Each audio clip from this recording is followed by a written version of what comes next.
그 자를 내치소서. 편전의 공기가 싸늘하게 얼어붙었습니다.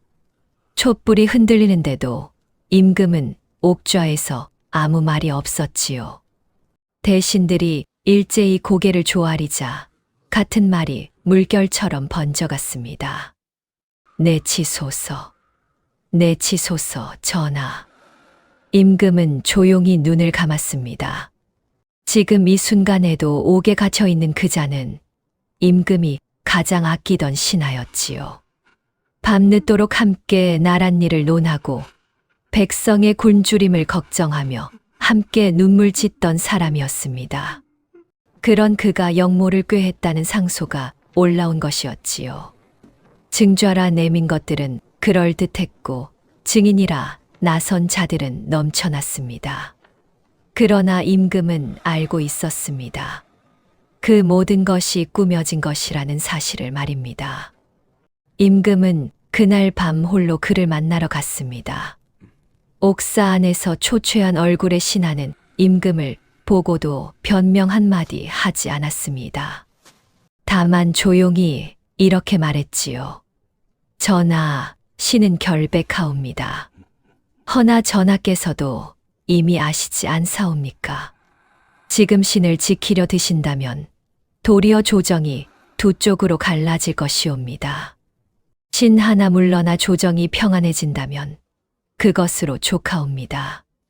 임금은 이를 악물었습니다. 그가 결백하다는 것을 없는 죄를 지어낸 자들이 누구인지 그 뒤에 어떤 손이 도사리고 있는지도 임금은 어렴풋이 짐작하고 있었지요. 그러나 조정 전체가 그의 목을 겨누고 있는 마당에 임금 홀로 그를 감싸려 든다면 도리어 더 큰 화가 그에게 미칠 것이 뻔했습니다. 그를 살리는 길은 역설적이게도 그를 내치는 길뿐이었지요. 결국 임금은 그를 관직에서 삭탈하고 도성 밖으로 내치고 말았습니다. 목숨만은 붙여둔 채로 말입니다. 임금은 그날의 자신을 두고두고 용서할 수 없었습니다. 결백한 줄 뻔히 알면서도 제 손으로 그를 버렸으니까요. 실록에 없는 이야기 설현입니다. 오늘도 찾아와 주신 여러분께 복과 건강이 깃들기를 바랍니다. 곡간지기 복실령도 함께 빌어드리지요. 그럼 이야기 시작합니다. 그것이 벌써 20해 전의 일이었지요. 세월이 흐르는 동안 임금의 머리에도 어느새 서리가 내렸습니다. 그리고 10년 전 마침내 그를 모함했던 간신들이 제 죄로 무너졌지요. 임금은 그제야 떳떳하게 그의 억울함을 온 세상에 밝히고 빼앗긴 관직과 명예를 모두 되돌려 줄 수 있게 되었습니다.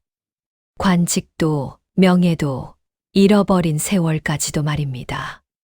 그러나 정작 그 소식을 전할 사람을 찾을 수가 없었지요. 그는 도성을 떠난 뒤로 종적을 감춘 지 이미 오래였습니다. 산으로 들어갔다는 소문, 벌써 세상을 떠났다는 소문만 무성할 뿐이었습니다. 그래도 임금은 포기하지 않았습니다. 해가 바뀌고 또 바뀌어도 민정을 살핀다는 명목으로 밤마다 궁을 나섰지요. 낡은 도포 하나 걸치고 등불 하나 든 채로 말입니다.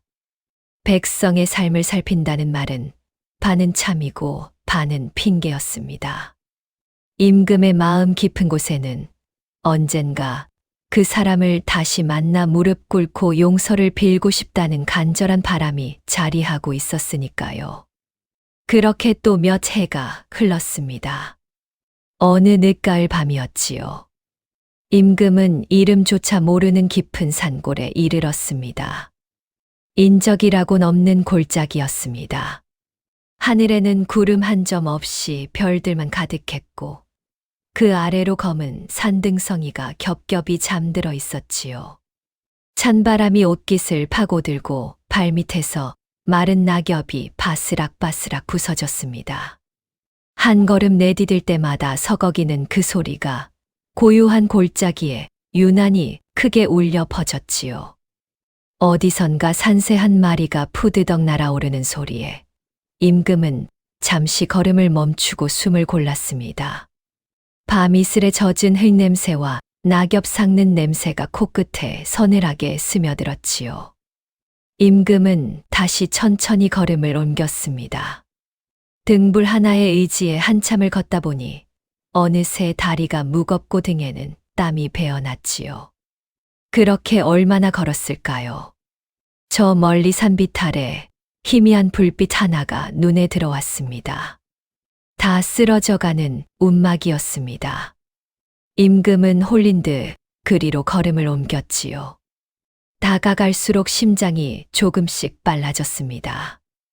문틈 사이로 따스한 노란 빛이 가느다랗게 새어 나오고 있었지요. 가까이 다가서자 안에서 인기척이 들렸습니다. 무언가를 나무 주걱으로 젓는지 달그락달그락 낮은 소리가 규칙적으로 흘러나왔지요. 누군가 화로 앞에 앉아 보리죽을 끓이고 있었습니다.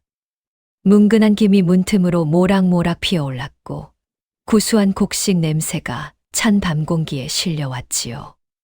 그 사람은 혼자였습니다. 그런데 그가 웃고 있었습니다. 아무것도 없는 움막, 다해진 옷, 끼니라곤 멀건 보리죽 한 그릇뿐. 그런데도 그 사람의 얼굴에는 근심이라곤 찾아볼 수가 없었습니다. 화롯불에 발갛게 물든 얼굴로 세상에서 가장 편안한 표정으로 혼자 조용히 웃고 있었지요. 임금은 그 자리에 그대로 얼어붙고 말았습니다. 문틈으로 보이는 그 옆 얼굴을 임금은 결코 잊을 수가 없었지요. 스무 해가 지나 얼굴의 주름이 깊게 패고 수염이 하얗게 새었어도 임금은 한눈에 알아보았습니다. 바로 그 사람이었으니까요. 20해 전 임금이 제 손으로 내쳤던 바로 그 신하였습니다. 임금은 한참을 그 자리에 서 있었습니다. 다리가 움직이지 않았지요. 반가움과 죄스러움, 그리고 뭐라 이름 붙이기 어려운 감정들이 한꺼번에 밀려와 가슴을 짓눌렀습니다. 20해를 찾아 헤맨 사람이 지금 저 문 하나를 사이에 두고 앉아 있었으니까요. 그런데 임금은 선뜻 문을 두드리지 못했습니다. 무슨 낯으로 그를 마주한단 말입니까? 결백한 줄 알면서도 제 손으로 그를 내친 사람이 바로 자신이었습니다. 그 일로 그는 관직도, 재물도, 그리고 처자식마저 모두 잃었지요. 임금은 그 사실을 떠올릴 때마다 차라리 자신이 그 자리에 없었더라면 하고 몇 번이나 후회했는지 모릅니다. 찬바람이 다시 한 차례 불어왔습니다. 그 바람의 문이 삐걱 소리를 내며 조금 열렸지요. 화로 앞에 앉아있던 노인이 천천히 고개를 들었습니다.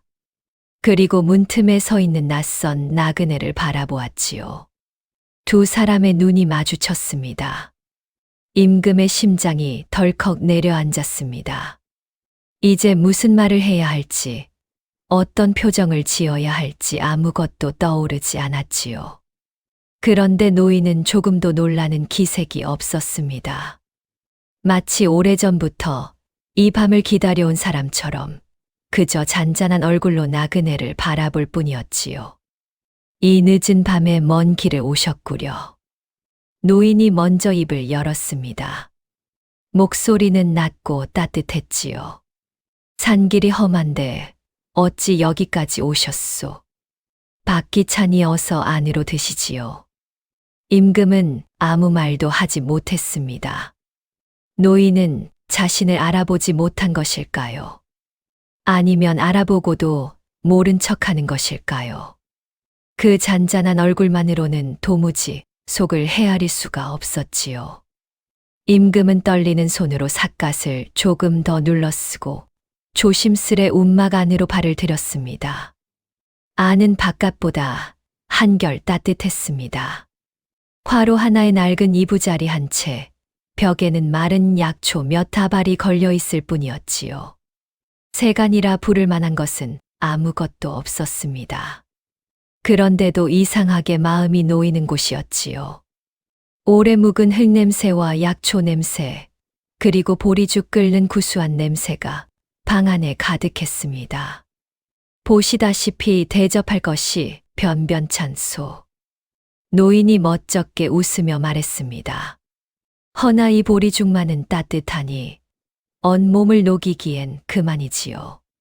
자, 드시구려. 노인은 김이 오르는 죽 한 그릇을 정성스레 떠서 나그네 앞에 내밀었습니다. 투박한 질그릇에 담긴 멀건 보리죽이었지요. 임금은 그 그릇을 두 손으로 받아들었습니다. 손끝으로 온기가 전해져 왔습니다. 그런데 어쩐 일인지 그 따뜻함이 목이 아니라 눈시울로 먼저 번지는 것이었지요. 임금은 고개를 숙인 채 한동안 그릇만 내려다보았습니다. 어인 일로 그러시오. 노인이 조용히 물었습니다. 길손께서 아까부터 안색이 편치 않으시구려. 무슨 근심이라도 있으신 게요. 임금은 차마 고개를 들지 못했습니다. 이 사람은 자신 때문에 모든 것을 잃었습니다. 그런데도 지금 자신에게 따뜻한 죽 한 그릇을 내밀며 도리어 근심을 걱정해주고 있었지요. 임금은 그 마음 앞에서 한없이 작아지는 자신을 느꼈습니다. 노인장께서는 임금은 겨우 입을 열었습니다. 목소리가 가늘게 떨렸지요. 이 깊은 산속에서 홀로 지내시는 게요. 적적하지는 않으시오. 노인은 껄껄 웃었습니다. 적적하다니요. 낮이면 산 아랫마을 사람들이 약초를 얻으러 오고 아이들이 놀러와 제잘거리니 하루가 짧기만 하지요. 밤이면 이렇게 죽을 끓이며 하늘의 별을 보고 바람 소리를 듣습니다. 이만하면 임금님 부럽지 않은 살림이 아니겠소. 임금은 그 말에 가슴이 철렁 내려앉았습니다. 임금님 부럽지 않다니요. 그 말이 그저 흘리는 소리인 줄 알면서도 임금은 그 한마디가 비수처럼 마음에 박히는 것을 느꼈지요. 노인은 자신이 지금 진짜 임금 앞에서 그 말을 하고 있다는 것을 알고 있는 것일까요? 임금은 다시 한번 노인의 얼굴을 살폈지만 그 얼굴에는 여전히 아무런 티도 없었습니다. 바깥에서는 바람이 울고 화로에서는 장작이 타닥타닥 소리를 내며 타들어갔습니다. 임금은 따뜻한 죽을 한 술 떠 입에 넣었습니다. 멀겋고 소박한 맛이었지요. 궁에서 먹던 그 어떤 산의 진미보다도 이상하게 그 죽 한 술이 가슴 깊은 곳까지 따뜻하게 데워주는 것이었습니다. 임금은 그제야 조금씩 마음이 풀리는 것을 느꼈지요. 그리고 이 밤이 다 가기 전에 반드시 이 사람에게 하지 못한 말을 전해야 한다고 임금은 마음속으로 다짐하고 또 다짐했습니다. 죽 그릇을 사이에 두고 두 사람은 한동안 말이 없었습니다. 화로의 불빛이 노인의 주름진 얼굴 위에서 잔잔하게 흔들렸지요.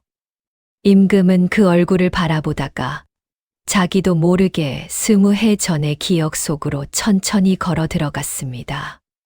그 시절 저 얼굴은 지금처럼 희지 않았습니다. 형형한 눈빛의 곧은 콧날, 조정에서 가장 아까운 인재라 불리던 젊은 신하의 얼굴이었지요. 임금이 처음 그를 눈여겨본 것은 갓 보위에 오른 지 얼마 되지 않았을 무렵이었습니다. 그때 임금은 젊고 외로웠지요. 조정에는 노회한 대신들이 가득했고 저마다 제 뱃속을 채우기에 바빴습니다. 임금의 말은 번번이 벽에 부딪혔고 백성을 위한 정사는 늘 뒷전으로 밀려났지요. 그런 조정 안에서 오직 한 사람만이 달랐습니다. 벼슬이 높지도 가문이 대단하지도 않았던 그 젊은 신하만이 오직 백성과 나라만을 이야기했지요. 임금은 그를 곁에 두었습니다. 밤이 이슥하도록 함께 서책을 펼치고 흉년이 든 고을의 세금을 어찌 덜어줄지 머리를 맞대었지요. 그가 올리는 상소는 언제나 백성의 굶주린 배에서 시작해 백성의 편안한 잠자리에서 끝났습니다. 임금은 그런 그를 진심으로 아꼈습니다. 신하이기 전에 마음을 나눌 수 있는 것이었으니까요. 임금은 그에게 이렇게 말한 적도 있었지요. 경이 있어 과인이 외롭지 않소. 훗날 이 나라가 태평해지거든 그 공은 모두 경이 것이오. 그때 그 젊은 신하는 손을 저으며 웃었습니다. 당치 않으신 말씀이옵니다. 신은 그저 마땅히 할 일을 할 뿐이옵니다. 백성이 배부르고 전하께서 편안하시면 신은 그것으로 족하옵니다. 임금은 지금도 그 웃음을 기억합니다. 욕심이라곤 없는 맑고 서늘한 웃음이었지요. 그런데 바로 그 맑음이 누군가에게는 눈의 가시였습니다. 그가 고들수록 미워하는 자들이 늘어갔지요. 그가 상소를 올려 부정한 세곡을 바로잡으면 뒷배를 잃은 자들이 이를 갈았습니다. 그가 굶주린 백성을 위해 곳간을 열자고 하면 제 곳간이 축 날까 두려운 자들이 등을 돌렸지요. 조정의 실권을 쥔 자들에게 그 젊은 신하는 언젠가 반드시 치워야 할 걸림돌이었습니다. 그 중에서도 가장 앞장선 것은 당시 조정의 권세를 한 손에 쥐고 있던 한 대신이었습니다. 겉으로는 온화하고 학식이 깊어 무신하의 존경을 받는 자였지요. 그러나 그 온화한 얼굴 뒤에는 조정을 제 뜻대로 주무르려는 시커먼 야심이 도사리고 있었습니다. 그에게 그 젊은 신하는 눈의 가시 정도가 아니라 반드시 뿌리째 뽑아야 할 화근이었지요. 임금의 신임을 한 몸에 받는 그가 자라날수록 자신의 자리가 흔들릴 것이 두려웠으니까요. 그 대신은 오래도록 조용히 칼을 갈았습니다. 없는 일을 있는 일로 만들고 사소한 말을 크게 부풀렸지요. 그 젊은 신하가 사사로이 무리를 지어 조정을 어지럽히려 한다는 소문이 어디선가 스멀스멀 피어올랐습니다. 처음에는 아무도 믿지 않던 그 말이 입에서 입으로 옮겨 다니는 사이 점점 그럴듯한 모양을 갖추어 갔지요. 그리고 마침내 영모라는 두 글자가 등장했습니다. 가짜 서찰이 만들어졌습니다. 매수된 자들이 하나둘 증인으로 나섰지요. 그럴듯한 증좌가 착착 쌓여갔습니다. 임금은 그 모든 것이 꾸며진 것임을 한눈에 알아보았습니다. 그 젊은 신하가 어떤 사람인지 임금만큼 잘 아는 이는 없었으니까요. 영모라니요. 그는 제 몸 하나 돌보지 않고 나라만을 생각하던 사람이었습니다. 그러나 임금이 아는 것과 임금이 할 수 있는 것은 다른 문제였습니다. 상소가 빗발쳤습니다. 조정의 태반이 한 목소리로 그의 목을 요구했지요. 임금이 그를 감싸려 들자 이번에는 임금마저 그 영모에 연루된 것이 아니냐는 흉흉한 말까지 돌기 시작했습니다. 젊은 임금의 자리가 흔들리기 시작한 것이지요. 여기서 임금이 끝내 그를 지키려 든다면 조정은 두 쪽으로 갈라지고 애먼 피가 강물처럼 흐를 것이 분명했습니다.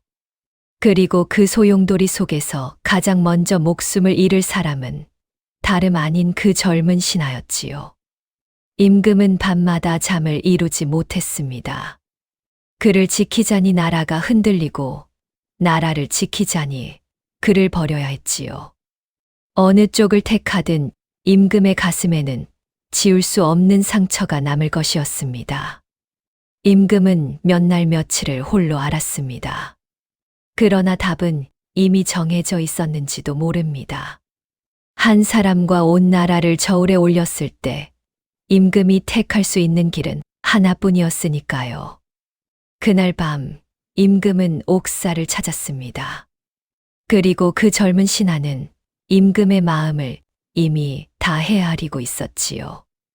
그는 원망 한마디 없이 도리어 임금을 위로하듯 말했습니다.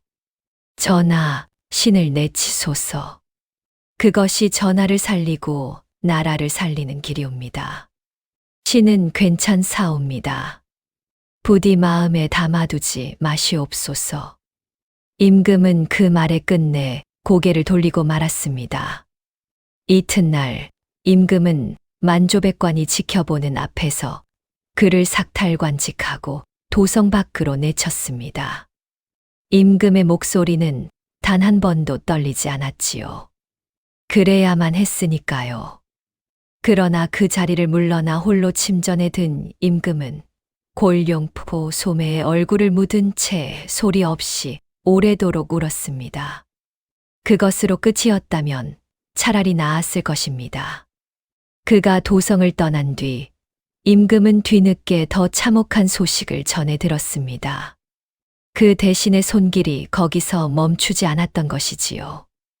뿌리를 뽑되 다시는 싹 트지 못하게 한다는 것이 그자의 방식이었습니다. 그 젊은 신하가 도성을 떠나 낙향하는 길목에서 그의 처와 어린 자식들이 알 수 없는 화를 입었다는 것이었습니다. 역병이라는 말도 있었고 도적대를 만났다는 말도 있었지요.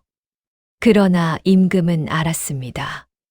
그것이 결코 우연이 아니라는 것을 말입니다.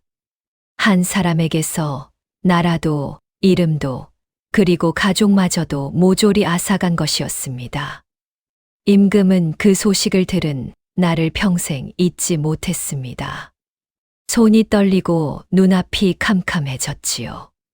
그를 지키려다 나라를 잃을까 두려워 내친 것인데 결국 그를 지키지도 못하고 그 가족까지 잃게 만든 것이었습니다. 임금은 그날 이후로 마음 한구석에 결코 아물지 않는 상처 하나를 안고 살아가게 되었습니다. 세월이 흘러 그 대신은 제 죄로 무너졌습니다. 10년 전의 일이었지요. 쌓아 올린 거짓이 마침내 무너지고 그자가 저지른 온갖 악행이 낱낱이 드러났습니다. 임금은 그제야 떳떳하게 명을 내렸습니다. 그 젊은 신하의 영모는 처음부터 없던 일이었노라고 그의 결백을 온 천하에 밝힌 것이지요.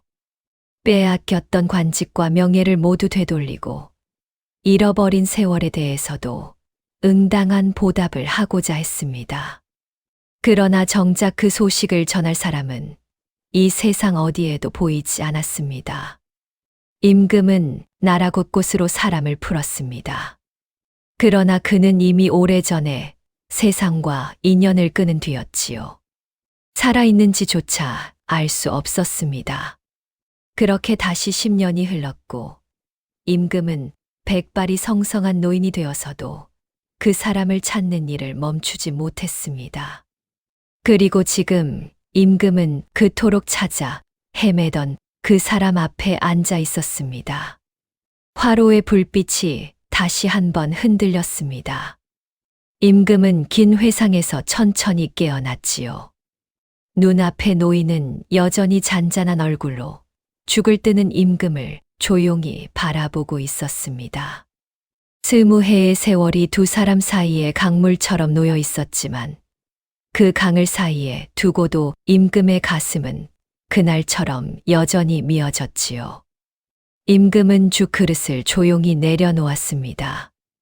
이제는 말해야 할 때였습니다. 노인장. 임금이 나직이 불렀습니다. 목소리가 가늘게 떨렸지요. 노인은 조용히 임금을 바라보았습니다. 내가. 임금은 말을 잇지 못했습니다. 20해를 가슴에 담아온 말이었는데 정작 입 밖으로 꺼내려 하니 목이 메어 소리가 나오지 않았지요. 임금은 떨리는 손으로 천천히 삿갓을 벗었습니다. 화로의 불빛이 백발이 성성한 임금의 얼굴을 환히 비추었습니다. 노인은 그 얼굴을 가만히 바라보았습니다. 그러나 여전히 놀라는 기색은 없었지요. 임금은 그것이 노인이 아직 자신을 알아보지 못한 탓이라 여겼습니다. 20해의 세월에 임금의 얼굴도 그만큼 변했을 터이니 못 알아보는 것이 당연하다 싶었지요. 임금은 무릎을 꿇었습니다. 조선의 임금이 다 쓰러져가는 산골 움막의 흙바닥 위에 한낱 늙은 신하 앞에 무릎을 굽힌 것이었습니다. 이러지 마시옵소서, 전하. 임금의 몸이 그대로 굳었습니다. 전하라니요. 지금 이 노인이 자신을 전하라 불렀단 말입니까? 임금은 천천히 고개를 들어 노인을 바라보았습니다. 심장이 세차게 뛰기 시작했지요. 못 알아본 것이 아니었습니다. 노인은 처음부터 문틈에 선 이 남루한 나그네가 누구인지 알고 있었던 것입니다. 경은 나를 알아본 것이요. 임금의 목소리가 떨렸습니다. 노인은 잔잔히 웃으며 임금을 붙들려는 듯 두 손을 내밀었습니다. 어찌 신이 전하를 몰라 뵙겠사옵니까? 이 두 눈이 아무리 늙었어도 20해 전 신을 그토록 아껴주시던 그 얼굴을 어찌 잊겠사옵니까? 문 앞에 서 계실 때부터 신은 이미 알아보았사옵니다. 임금은 그만 말을 잃고 말았습니다. 노인은 알고 있었던 것입니다. 이 나그네가 임금이라는 것도, 무엇 때문에 이 깊은 산골까지 찾아왔는지도. 그러면서도 내내 모른 척 따뜻한 죽 한 그릇을 내밀며 온몸을 녹이라 권했던 것이지요. 임금은 그 마음을 헤아리자 가슴이 미어지는 것 같았습니다. 임금은 마다하는 노인의 손을 뿌리치고 오히려 이마가 흙바닥에 닿도록 깊이 고개를 숙였습니다. 미안하오. 정말로 미안하오. 하선. 임금의 목소리가 끝내 무너졌습니다. 20해 만에 불러보는 이름이었습니다. 내 그대가 결백한 줄 알면서도 지켜주지 못했소. 나라를 지킨다는 핑계로, 내 자리를 지킨다는 두려움으로 내 손으로 그대를 내쳤소. 그것만으로도 씻지 못할 죄인데 임금은 차마 말을 잊지 못했습니다. 어깨가 들썩였지요. 그대의 처자식까지 내가 지켜주지 못했소. 그 어린 것들이 무슨 죄가 있었단 말이오. 다 내 탓이오. 그날 내가 조금만 더 굳세었더라면, 그대를 그렇게 내치지만 않았더라면. 움막 안에 임금의 흐느낌이 낮게 퍼졌습니다. 화로의 불빛이 그 위에서 서럽게 흔들렸지요. 20해 동안 임금의 가슴을 짓눌러온 죄책감이 그제야 한꺼번에 터져 나온 것이었습니다. 노인은 아무 말도 하지 않았습니다. 다만 조용히 몸을 일으켜 무릎 꿇은 임금 앞으로 다가왔지요. 그리고 임금의 두 팔을 가만히 붙들어 일으켰습니다. 늙었으나 따뜻한 손이었습니다. 전하, 어찌 이러시옵니까? 어서 일어나시옵소서. 하선, 나는, 신은 이미 다 알고 있었사옵니다. 임금은 그 말에 멈칫했습니다. 고개를 들어 노인을 바라보았지요. 노인은 여전히 잔잔하게 웃고 있었습니다. 무엇을 알고 있었단 말이오. 노인은 천천히 임금 곁에 마주 앉았습니다. 그리고 화로에 마른 장작 하나를 조용히 얹었지요. 불꽃이 다시 환하게 피어올랐습니다. 10년 전 그 대신이 무너지고 신의 억울함이 온 천하에 밝혀졌다는 것을 신은 이미 알고 있었사옵니다. 전하께서 신의 관직을 되돌리고 명예를 회복시켜 주셨다는 것도, 나라 곳곳으로 사람을 풀어 신을 찾으셨다는 것도, 이 깊은 산골에도 세상 소식은 바람을 타고 들려오는 법이지요. 임금의 눈이 크게 흔들렸습니다. 그것을 알고 있었단 말이오. 그런데 어찌하여 나서지 않았느냐, 그리 물으시는 게지요. 노인은 빙그레 웃었습니다. 10년 전 신의 결백이 밝혀졌다는 소식을 처음 들었을 때 신도 잠시 마음이 흔들렸사옵니다. 이제라도 도성으로 돌아가 잃어버린 이름을 되찾을까? 지난 세월의 억울함을 세상에 외칠까? 그런 마음이 없었다면 거짓이겠지요. 노인은 잠시 말을 멈추고 타오르는 불꽃을 바라보았습니다. 허나 씨는 그날 밤 이 화로 앞에 앉아 오래도록 생각했사옵니다. 돌아가서 무엇을 얻겠는가? 잃어버린 처자식이 되살아나는 것도 아니요. 흘러가 버린 세월이 되돌아오는 것도 아닌데. 다시 그 이름을 얻은들 그 이름이 신을 행복하게 해주겠는가? 임금은 아무 말도 하지 못했습니다. 신은 그 자리에서 이미 답을 알고 있었사옵니다. 관직도, 명예도, 지난날의 원한도, 그것들은 이제 신에게 아무런 무게가 없는 것들이었지요. 신은 그 모든 것을 이 산골에 조용히 내려놓기로 하였사옵니다. 그것이 신이 스스로 택한 길이옵니다. 노인의 목소리는 조금의 떨림도 없이 담담했습니다. 허나 임금이 겨우 입을 열었습니다. 허나 경은 모든 것을 잃었소. 이름도 재물도 가족도. 이 깊은 산속에서 이렇게 홀로 끼니라곤 보리죽 한 그릇으로 연명하며 어찌 그리 편안할 수가 있단 말이오.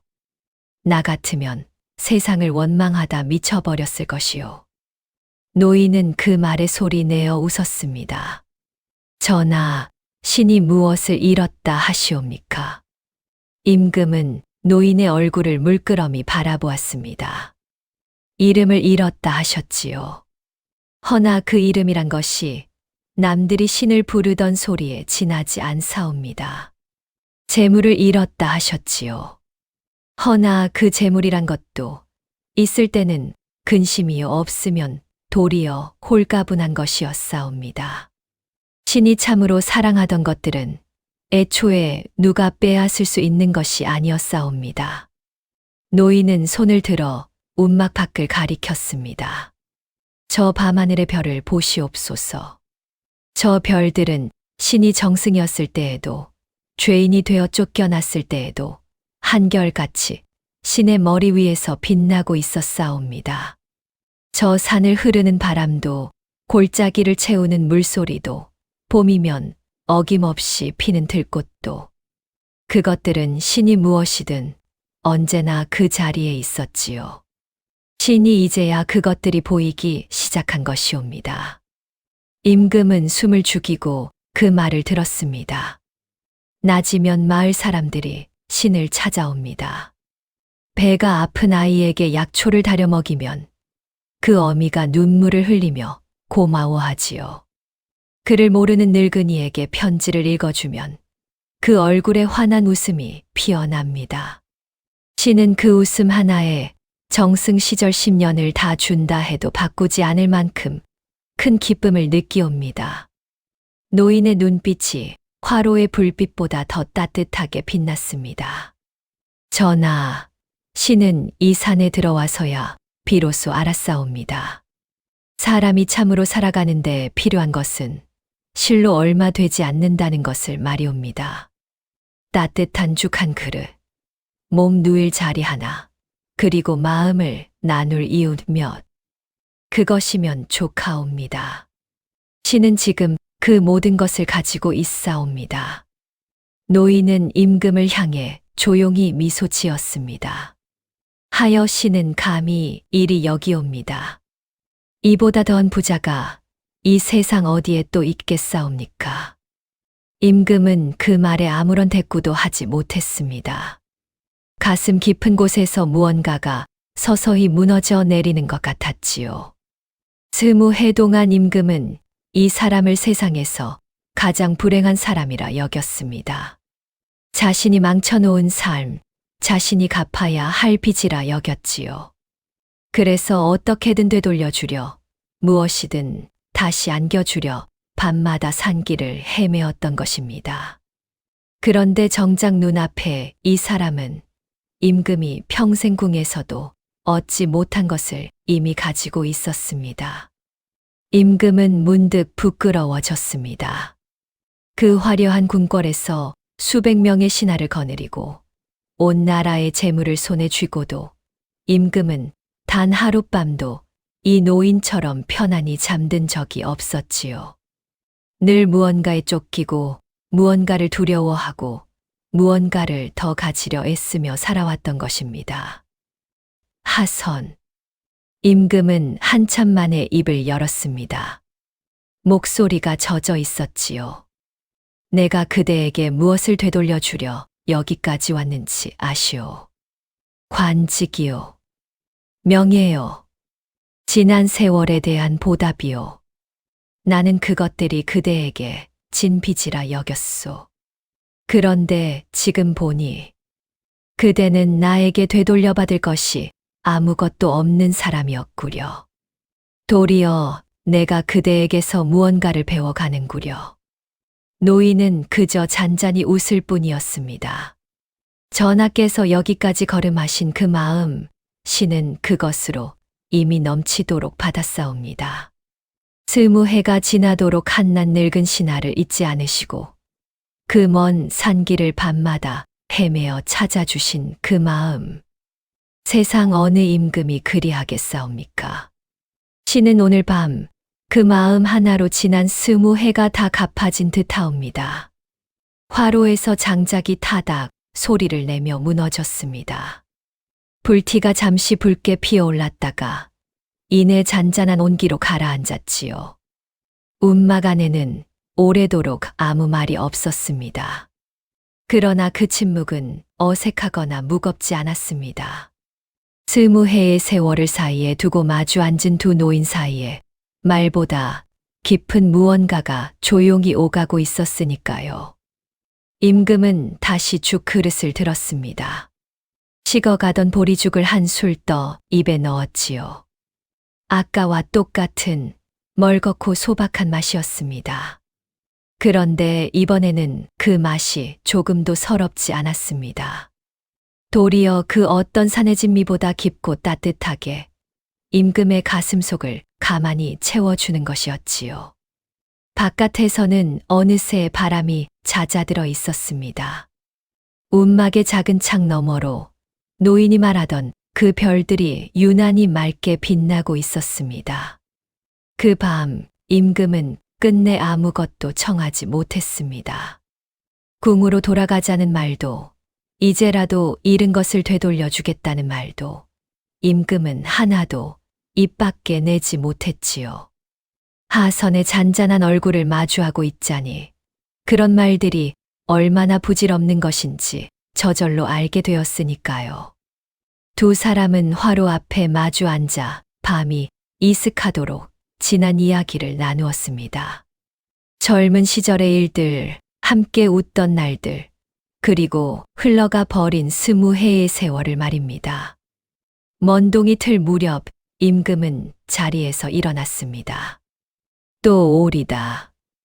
임금이 그리 말하자 하선은 문 밖까지 나와 조용히 배웅했지요. 살펴가시옵소서, 전하. 임금은 몇 번이고 뒤를 돌아보았습니다. 움막 앞에 선 하선의 모습이 아침 안개 속으로 점점 작아지다가 이윽고 산모퉁이를 돌자 아주 보이지 않게 되었지요. 임금은 그렇게 산을 내려갔습니다. 가슴 한구석이 서늘하면서도 이상하게 오랜만에 마음이 놓이는 것이었습니다. 그리고 하선은 다시 예전의 그 삶으로 돌아갔습니다. 산골의 하루는 언제나 새소리와 함께 시작되었지요. 하선은 동이 트기 전에 일어나 화로에 불을 지피고 마당을 쓸고 뒷산에 올라 약초를 캤습니다. 이슬 젖은 풀숲을 헤치며 쑥이며 구절초며 삽주 뿌리를 캐어오면 어느새 아침 해가 골짜기를 환히 비추었지요. 하선은 그것들을 처마 밑에 가지런히 매달아 말렸습니다. 그 모습이 마치 오래된 그림 같았습니다. 어느 봄날 아침에는 다리를 저는 늙은 나무꾼이 지팡이를 짚고 힘겹게 산을 올라왔습니다. 무거운 지게를 지다 그만 발을 헛디뎌 무릎을 크게 상한 것이었지요. 하선은 그를 화로 곁에 앉히고 부어오른 무릎에 찌은 약초를 정성껏 붙여 주었습니다. 어허, 이 사람아. 무릎이 이 지경이 되도록 어찌 참았는가. 며칠은 지게를 지지 말고 쉬어야 하네. 나무꾼은 멋쩍게 웃으며 머리를 긁적였지요. 쉬면 당장 오늘 저녁 끼니가 없는 거려. 나무를 팔아야 입에 풀칠을 하니. 하선은 말없이 자리에서 일어나 제 곳간에서 곡식 한 뙑박을 퍼다 나무꾼의 자루에 담아 주었습니다. 나무꾼이 손사래를 치며 마다하자 하선은 그저 빙그레 웃을 뿐이었지요. 내 곳간의 곡식도 다 마을 사람들이 조금씩 놓고 간 것일세. 돌고 도는 것이니 자네가 받는다고 미안해할 것 없네. 무릎 다 나으면 그때 나무 한 짐 해다 주면 그것으로 족하이. 나무꾼은 그 곡식 자루를 품에 안고 절뚝이는 걸음으로 몇 번이고 뒤를 돌아보며 산을 내려갔습니다. 하선은 그가 산모퉁이를 돌아보이지 않을 때까지 처마 밑에 서서 조용히 배웅했지요. 해가 중천에 오르면 산 아랫마을 사람들이 하나둘 움막을 찾아왔습니다. 어느 날은 젖먹이를 업은 젊은 아낙이 숨을 헐떡이며 산을 올라왔지요. 어르신, 우리 아이가 밤새 열이 펄펄 끓어서 어찌해야 할지 몰라 이리 달려왔습니다. 하선은 놀라는 기색 없이 아이를 받아 안았습니다. 이마를 짚어보고 작은 가슴에 귀를 대어 숨소리를 들었지요. 그러고는 처마 밑에서 말려둔 약초 몇 가지를 골라 정성껏 다렸습니다. 구수한 약 냄새가 움막 안에 퍼지는 동안 하선은 보채는 아이를 품에 안고 나직이 노래를 불러주었습니다. 신기하게도 그 품에서 아이는 울음을 그치고 새근새근 잠이 들었지요. 이 약을 사흘만 다려 먹이면 열이 내릴게요. 너무 걱정 마시오. 아낙은 눈물을 글썽이며 몇 번이고 고개를 숙였습니다. 이 은혜를 어찌 갚아야 할지. 드릴 것이라곤 이것밖에 없습니다. 아낙이 품에서 꺼내 내민 것은 삶은 감자 몇 알이었습니다. 하선은 그것을 마다하지 않고 받아들었지요. 그리고 그 중 하나를 도로 아낙의 손에 쥐어 주었습니다. 산을 내려가다 시장하거든 하나 드시오. 아이 젖은 어미가 든든해야 잘 나오는 법이니. 아낙은 그의 눈물을 쏟고 말았습니다. 하선의 움막에는 그렇게 온갖 사람들이 드나들었습니다.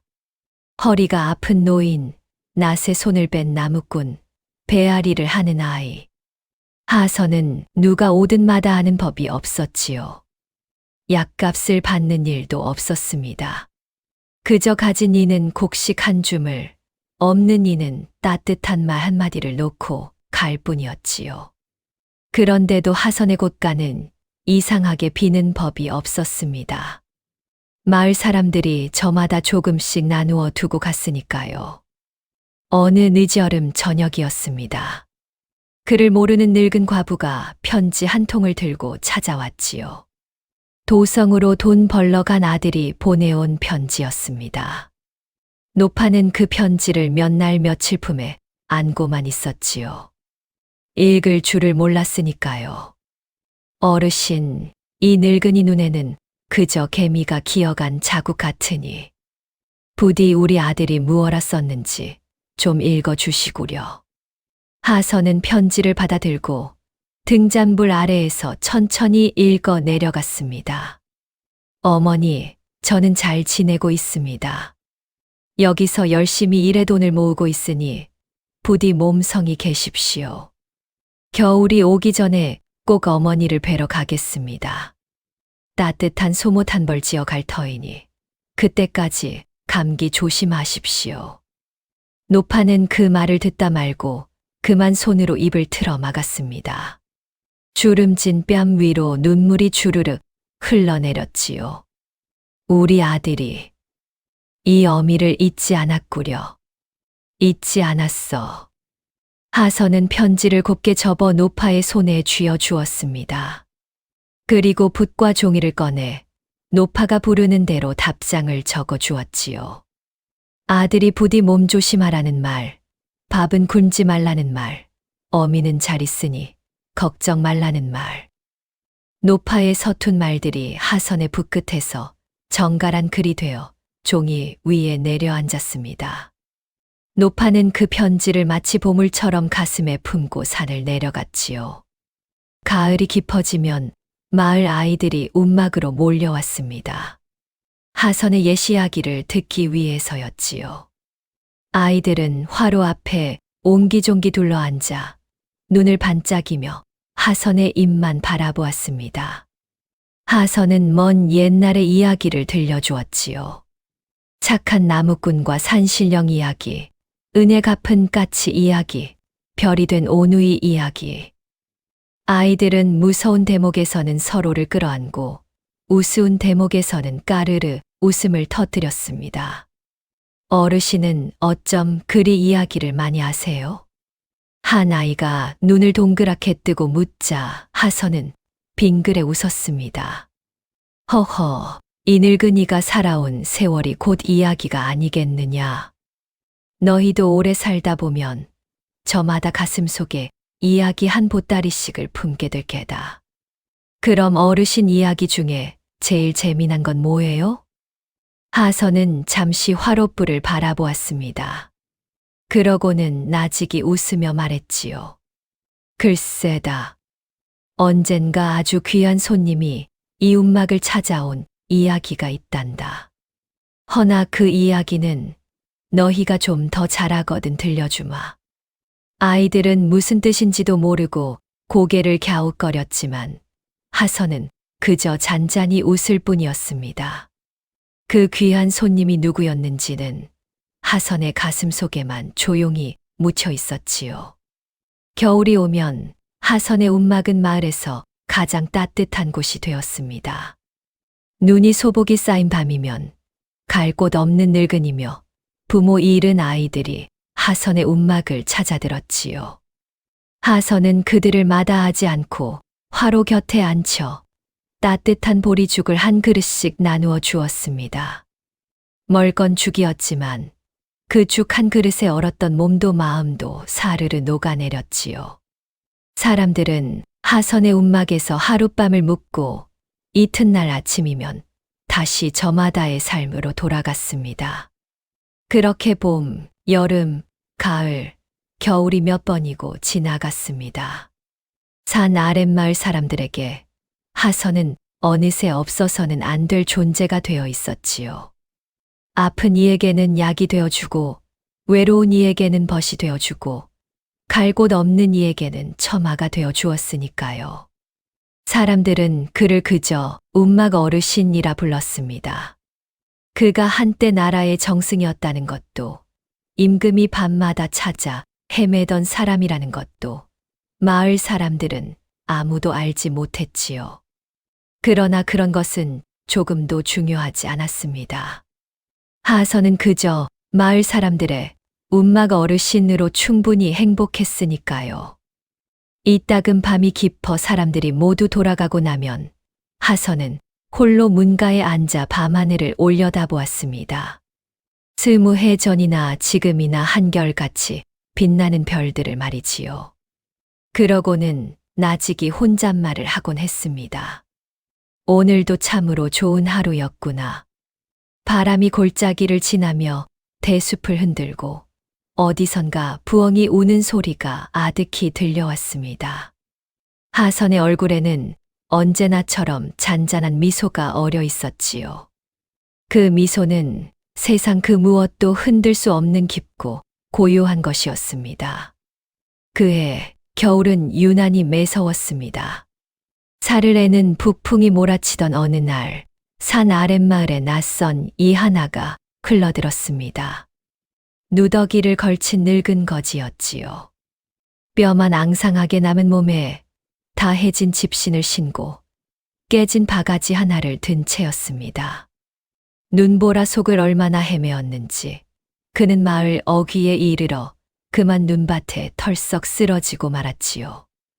마을 아이 하나가 그를 먼저 발견했습니다. 엄마, 저기 사람이 쓰러졌어요. 아이의 외침에 사람들이 하나둘 달려 나왔지요. 그들은 두말 없이 그 늙은 거지를 부축해 가장 가까운 집으로 옮겼습니다.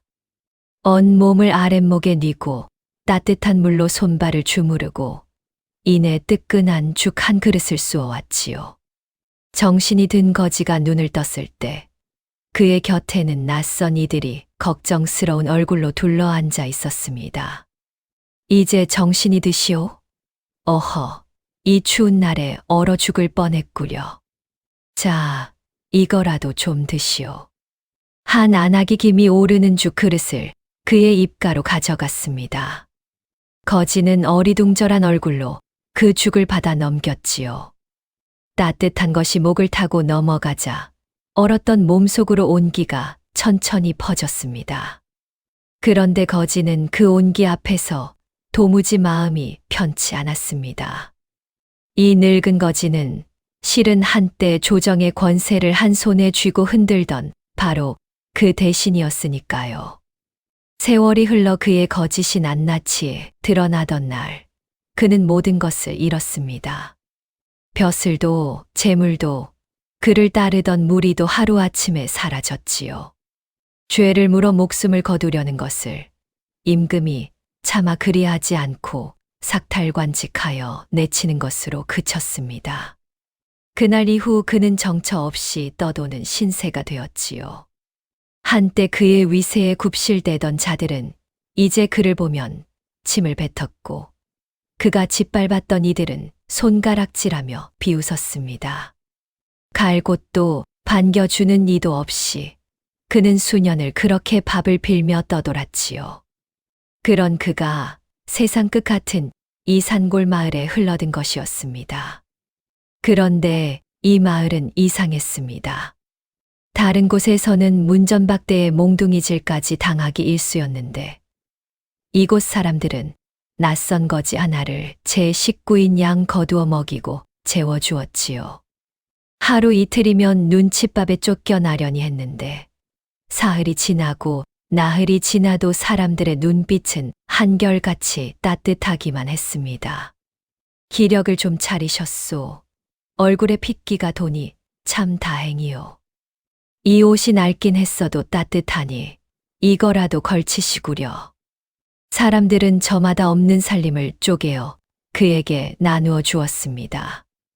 곡식 한 줌, 헌 옷 한 벌, 집신 한 켤레. 그러면서도 생색 한 번 내는 법이 없었지요. 그저 당연한 일을 하는 것처럼 스스럼 없이 손을 내밀 뿐이었습니다.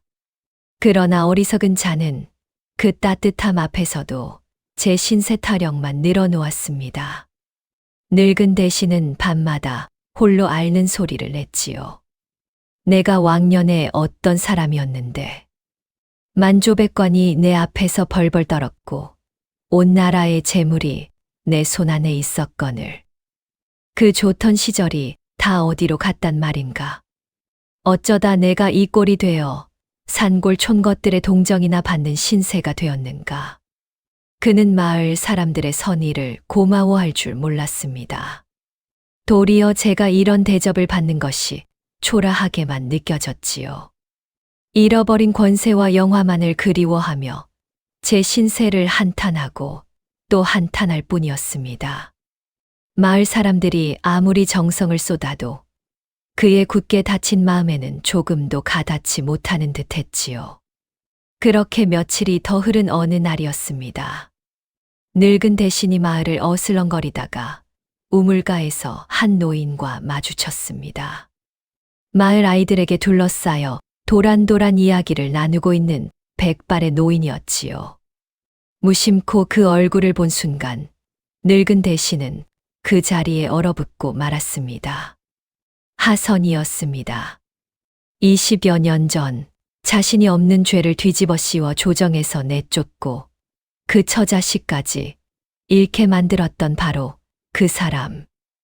죽은 줄로만 알았던 그가 이 산골에 멀쩡히 살아 있었던 것입니다. 늙은 대신의 얼굴이 백지장처럼 하얗게 질렸지요. 온몸이 사시나무처럼 떨려왔습니다. 하선도 그를 알아보았습니다. 세월의 얼굴은 상했어도 하선이 어찌 그를 잊겠습니까? 한때 자신의 모든 것을 앗아간 사람이었으니까요. 그러나 하선의 눈빛에는 놀라움도 노여움도 어리지 않았습니다.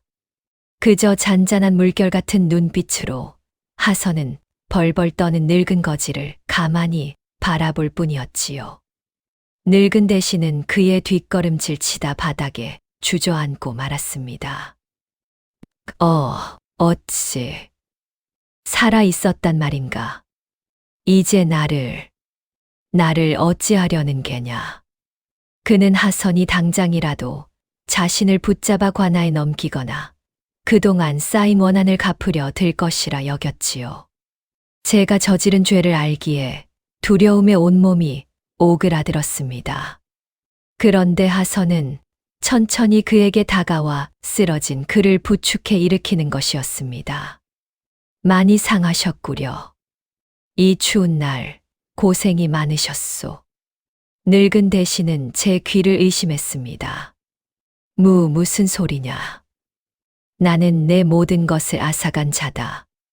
내 벼슬을, 내 이름을, 내 처자식마저 죽게 만든 자란 말이다. 그런 나를 어찌 이리 대한단 말이냐? 하선은 잠시 말이 없었습니다. 먼 산을 바라보는 그의 눈가에 아주 옅은 그늘이 스쳐 지나갔지요. 잃어버린 이들의 얼굴이 떠올랐는지도 모릅니다. 그러나 그것도 잠시 하선은 이내 잔잔한 얼굴로 돌아와 조용히 입을 열었습니다. 어찌 잊었겠소. 나도 사람인데 어찌 그 세월을 잊었겠소. 하선의 목소리는 낮고 담담했습니다. 허나 그 원한을 이 가슴에 품고 산다 한들 그것이 나에게 무슨 득이 되겠소. 미움은 미워하는 사람의 속부터 태우는 법입디다.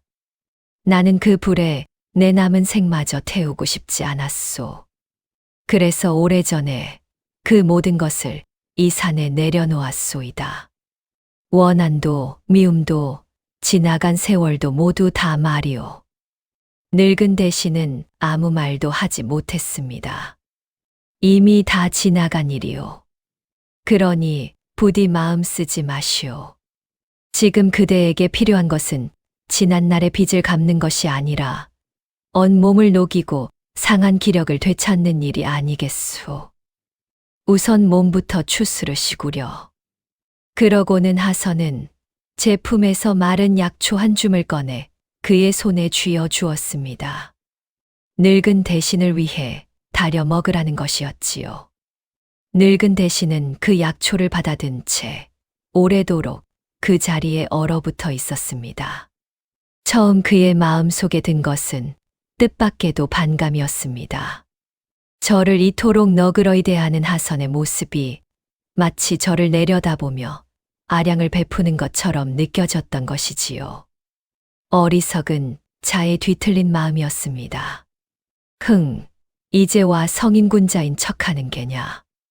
그는 속으로 그렇게 삐딱하게 되뇌었지요. 그러나 그날 이후로 그의 마음속에서는 무언가가 조금씩 흔들리기 시작했습니다. 그는 마을에 머물며 지켜보았지요. 하선이 어떤 사람인지를 말입니다. 하선은 아픈 아이가 있으면 밤을 새워 약을 다렸고 굶는 집이 있으면 제 양식을 덜어 나누었습니다. 글 모르는 이에게는 글을 읽어주고 외로운 이의 곁에는 벗이 되어 앉아주었지요. 마을 사람들이 그토록 따뜻한 것은 다름 아닌 하선이 오랜 세월 그렇게 살며 그들을 그리 물들여 놓았기 때문이었습니다. 늙은 대신은 그제야 깨달았습니다. 제가 그토록 갖고자 했던 권세와 재물로도 끝내 얻지 못한 것을 이 산골의 가난한 사람들은 모두 지니고 있다는 것을 말입니다. 그것은 바로 서로를 아끼고 나누는 따뜻한 마음이었지요. 그리고 그 마음의 뿌리에는 자신이 그토록 짓밟으려 했던 하선이 있었습니다. 자신은 남의 것을 빼앗으며 살았고 하선은 제 것을 나누며 살았지요. 그런데 지금 모든 것을 빼앗은 자는 거지가 되어 떠돌고 모든 것을 빼앗긴 자는 세상에서 가장 넉넉한 사람이 되어 있었습니다. 그 밤 늙은 대신은 홀로 앉아 오래도록 흐느껴 울었습니다. 지난 세월 제가 무엇을 위해 그토록 아등바등 살았는지, 무엇을 위해 죄 없는 사람의 삶을 짓밟았는지, 이제야 그 모든 것이 얼마나 부질없고 어리석은 일이었는지 사무치게 깨달은 것이지요. 잃어버린 권세가 아까워 흘리던 눈물이 아니었습니다. 처음으로 제가 저지른 죄가 부끄러워 흘리는 눈물이었습니다. 이튿날 새벽 늙은 대신은 하선을 찾아갔습니다. 그리고 하선 앞에 무릎을 꿇고 이마를 땅에 조아렸지요. 내가 죽을 죄를 지었소. 그대에게 그리고 그대의 죄 없는 처자식에게 내 무슨 낯으로 용서를 빌겠소. 100번을 죽어도 씻지 못할 죄인 줄 아오. 허나 이 늙은이가 죽기 전에 단 한 번만이라도 그대에게 진심으로 사죄하고 싶었소. 미안하오.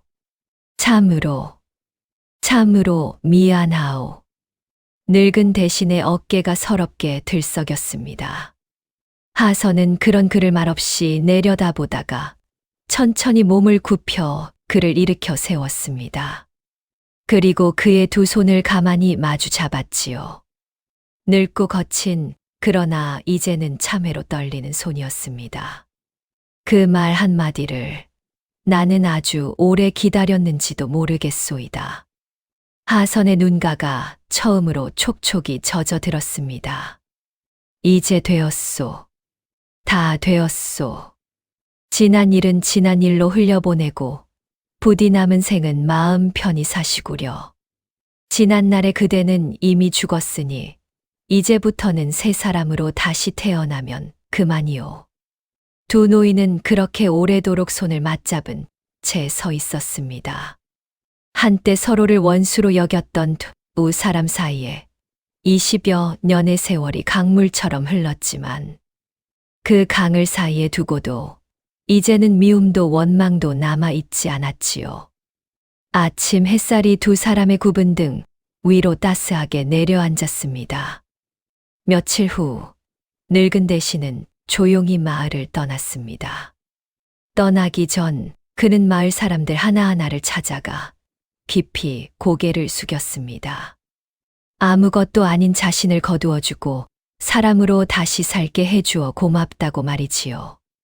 사람들은 어리둥절해하면서도 그의 손에 마른 곡식이며 집신 따위를 쥐어주며 먼 길을 배웅했습니다. 늙은 대신은 마을 어귀에서 걸음을 멈추고 마지막으로 하선이 사는 산 쪽을 오래도록 바라보았습니다. 그러고는 깊이 허리를 숙여 절을 올린 뒤 다시는 뒤돌아보지 않고 눈길을 걸어 떠나갔지요. 그의 뒷모습은 여전히 초라한 거지의 행색이었지만 그 걸음걸이만은 이상하게도 홀가분해 보였습니다. 마치 무거운 짐 하나를 마침내 내려놓은 사람처럼 말입니다. 그가 어디로 가서 어떻게 남은 생을 살았는지는 아무도 알지 못합니다. 다만 마을 사람들은 오래도록 그를 기억했지요. 눈보라 속에 쓰러졌다가 봄바람처럼 온화한 사람이 되어 떠나간 한 늙은 나그네를 말입니다. 그리고 그를 그리 바꾸어 놓은 것이 무엇이었는지 마을 사람들은 알지 못했지만 하선만은 그저 우물가에 앉아 잔잔히 웃을 뿐이었습니다. 세월은 강물처럼 흘러갔습니다. 산에는 몇 번이고 눈이 내렸다 녹았고 골짜기에는 몇 번이고 들꽃이 피었다 졌지요. 그러는 사이 하선의 등은 조금씩 더 굽어갔고 머리는 더욱 희어졌습니다. 약초를 캐러 오르던 뒷산길도 이제는 숨이 차 몇 번이고 쉬어야 했지요. 그러나 하선의 얼굴에 어린 그 잔잔한 미소만은 세월이 흘러도 조금도 바래지 않았습니다. 그리고 어느 겨울, 마침내 그날이 왔습니다. 첫눈이 소복이 내리던 밤이었지요. 하선은 여느 때처럼 화로에 불을 지피고 문가에 앉아 밤하늘을 올려다보았습니다. 별들이 유난히 맑게 빛나는 밤이었지요. 하선은 오래도록 그 별들을 바라보다가 나직이 혼잣말을 했습니다. 참으로 좋은 생이었구나. 그날 밤 하선은 잠자리에 들어 다시는 깨어나지 않았습니다. 세상에서 가장 편안한 얼굴로 마치 고난잠에 든 사람처럼 조용히 눈을 감은 것이었지요. 그토록 많은 것을 잃고도 끝내 원망한 점 남기지 않은 사람이 그렇게 별빛 아래에서 고요히 세상을 떠났습니다. 이튿날 아침 약초를 얻으러 올라온 안악이 그를 발견했습니다. 소식은 삽시간에 온 마을에 퍼졌지요. 산 아랫마을 사람들이 하나둘 눈길을 헤치며 우막으로 올라왔습니다. 그리고 하선의 잠든 듯한 얼굴을 마주하고는 저마다 그 자리에 주저앉아 목 놓아 울었습니다. 젊은 안악은 다 자란 제 아이의 손을 잡고 울었습니다. 저 아이가 갓난쟁이였을 때 밤새 열이 끓던 것을 살려준 이가 바로 하선이었으니까요. 늙은 과부는 아들이 보내온 편지들을 품에 안고 울었습니다.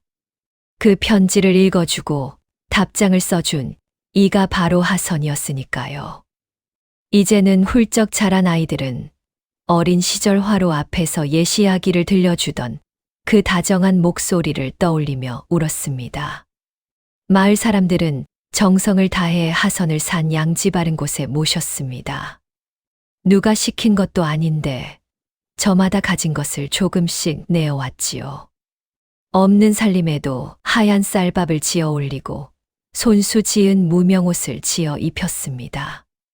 온 마을이 며칠을 함께 슬퍼했지요. 그가 정승이었는지 죄인이었는지 어디서 온 누구였는지 여전히 아무도 알지 못했습니다. 그러나 그런 것은 조금도 중요하지 않았지요. 그들에게 하선은 그저 세상에서 가장 따뜻했던 움막 어르신이었으니까요. 봄이 되자 마을 사람들은 그의 무덤가에 들꽃을 심었습니다. 그리고 아픈 이가 생기면 하선이 늘 그러했듯 서로의 약초를 나누었지요. 그를 아는 이는 모르는 이에게 편지를 읽어주었고, 가진 이는 없는 이에게 죽 한 그릇을 나누었습니다. 하선은 떠났지만 그가 살아온 방식은 그렇게 마을 사람들의 마음 속에 씨앗처럼 남아 조용히 싹을 틔우고 있었던 것입니다. 한편 하선이 세상을 떠났다는 소식은 뒤늦게야 궁에 닿았습니다. 늙은 임금은 그 소식을 전해 듣고 한동안 아무 말도 하지 못했습니다. 들고 있던 붓이 손에서 툭 떨어졌지요. 임금은 천천히 자리에서 일어나 창가로 걸어가 먼 산을 바라보았습니다. 그 산 어딘가에 이제는 하선이 없었습니다. 내가 또 늦었구나. 임금의 목소리가 가늘게 떨렸습니다. 임금은 그날 이후로 다시는 그 산길을 오르지 못했습니다. 20해를 찾아 헤매어 겨우 다시 만났건만 그 뒤로 다시 찾아가리라 몇 번이고 마음먹었건만 나란 일에 쫓기고 병든 몸에 매여 차일피일 미루는 사이 끝내 그 마지막 순간을 함께하지 못한 것이었습니다. 살아생전 지켜주지 못한 것도 모자라 떠나는 길까지도 지켜주지 못했다는 회한이 임금의 노쇠한 가슴을 저리게 파고들었지요. 임금은 조용히 사람을 보내 하선이 어찌 지내다 떠났는지를 소상히 알아오게 했습니다. 며칠 후 산골에 다녀온 신하가 임금 앞에 엎드려 그간의 일들을 아뢰었습니다. 하선이 마을 사람들에게 어떤 사람이었는지, 아픈 아이를 어찌 살리고, 외로운 노파의 편지를 어찌 읽어주고, 아이들에게 어떤 이야기를 들려주었는지, 그리고 그가 떠나던 날, 온 마을 사람들이 어찌 제 부모를 잃은 듯 슬퍼하였는지를 말입니다. 마을 사람들이 이르기를 그 어르신은 평생 웃음을 잃은 적이 없었다 하옵니다. 떠나시던 마지막 밤까지도 참으로 편안한 얼굴이셨다 하옵니다. 그 말을 듣는 임금의 두 눈에서 뜨거운 것이 주르륵 흘러내렸습니다. 임금은 오래도록 소리 없이 울었습니다. 그러나 그 눈물은 20해 전 골룡포 소매의 얼굴을 묻고 울던 그 눈물과는 다른 것이었지요. 그때의 눈물이 죄책감과 미어짐이었다면 이번의 눈물에는 그와 함께 뭐라 이름 붙이기 어려운 옅은 위안이 스며 있었습니다. 하선은 자신이 지켜주지 못한 그 세월 동안에도 결코 불행하지 않았던 것입니다. 도리어 궁궐의 그 누구보다도 임금 자신보다도 훨씬 더 넉넉하고 따뜻한 생을 살다 간 것이었지요. 이름 없는 산골에서 이름 없는 사람들의 사랑을 받으며 마지막 순간까지 웃으면서 말입니다. 임금이 그토록 되돌려주고 싶어 했던 관직도 명예도 하선에게는 애초에 필요치 않은 것이었습니다. 그는 이미 그 무엇과도 바꿀 수 없는 부를 지닌 사람이었으니까요. 임금은 눈물을 닦고 창밖의 먼 산을 오래도록 바라보았습니다.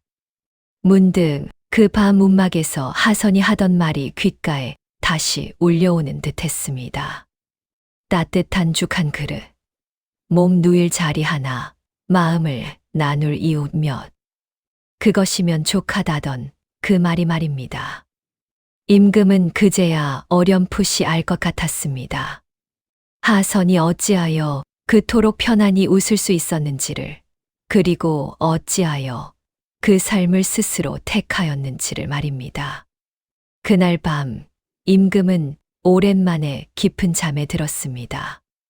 꿈속에서 임금은 다시 그 산골 움막 앞에 서 있었지요. 문틈으로 따스한 불빛이 새어나오고 그 안에서 하선이 여느 때처럼 보리죽을 끓이며 잔잔히 웃고 있었습니다. 하선은 임금을 보고는 예전처럼 따뜻한 목소리로 이렇게 말하는 것이었습니다. 어서 오시옵소서 전하. 받기 차니 이 죽 한 그릇 드시고 가시지요. 임금은 그 꿈에서 아주 오랜만에 편안한 얼굴로 미소 지었습니다. 산에는 다시 봄이 오고 하선의 무덤가에는 들꽃이 흐드러지게 피어났습니다. 골짜기를 흐르는 바람도 밤하늘의 별도 그가 있을 때와 조금도 다름없이 그 자리를 지키고 있었지요. 그리고 마을 사람들의 마음 속에서 움막 어르신은 오래오래 따뜻한 이야기로 남아 눈 내리는 겨울밤이면 아이들에게 도란도란 전해지곤 하였습니다. 세상에서 가장 가진 것 없던, 그러나 세상에서 가장 부유했던 한 사람의 이야기로 말입니다. 실록에는 없었으나 오늘 여러분과 함께 되살아난 이야기였습니다. 여러분의 앞날에 근심 거치고 하시는 일마다 형통하시기를 서령과 복실령이 두 손 모아 빕니다. 건강하십시오. 다음 이야기로 다시 찾아뵙겠습니다.